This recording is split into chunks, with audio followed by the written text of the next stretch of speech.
I think one of the bigger mistakes that I see surrounding the use of the fairway wood is that a golfer will often make a decision to use a fairway wood based on the distance to the hole rather than the criteria that the shot actually has. So if I'm 240 yards away from the hole on a par 5 and I walk up to my ball and my GPS or my sat nav, whatever, tells me that I'm 240 yards away, instinctively I think I want to hit it as far as possible, therefore I'm going to use my 3 wood. I then start to investigate a little bit more about how the lie of the ball is sitting, and I've got 3 balls here. Now the first one is kind of on the fairway, so I can get the club in behind that, and that would be okay, so that would be fine to hit a 3 wood with.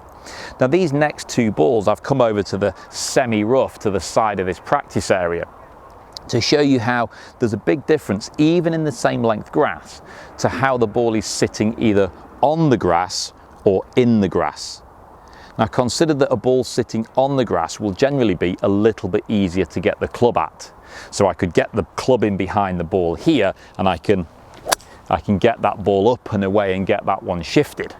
However, there's a ball here, I don't know whether the camera can even pick it up, but there's a ball sitting down here that's just sort of nestled into a longer piece of grass. And it's going to take an awful lot of effort to get this out. I'm going to have a go at it, of course, but it's going to take a big swing and a hit, and you can see it comes out very low toppy, goes about 60 or 70 yards, and I made a decent effort to try and get that out. It was just sitting too far down in the grass, and even though I've ripped some grass out, the ball just didn't come out very well at all. In fact, that bad one in that bad lie, I would have been better off hitting a pitching wedge.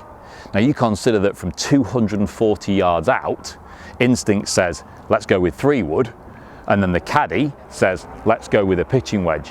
But the reality is, if the lie is demanding of a pitching wedge, we'd be better off taking a pitching wedge, hitting that maybe 100 to 110 yards back in play with a relative degree of certainty, and then hitting our next shot onto the green, rather than trying to force something out of a lie that wasn't really appropriate, topping it across the ground and getting frustrated. And possibly even then saying to your golf coach next time you see somebody for a lesson, I'm really struggling with my 3 wood. Well, it wasn't so much that the 3 wood's fault, it was more just the choice of club and the choice of lie in that situation.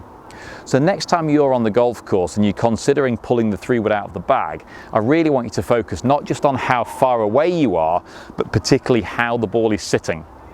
If the ball is sitting on the fairway, hopefully you've got yourself a decent lie.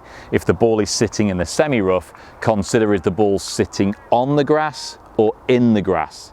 If the lie is poor, put the head cover back on, take some loft is always your friend, loft the ball back into play, and then move on from there.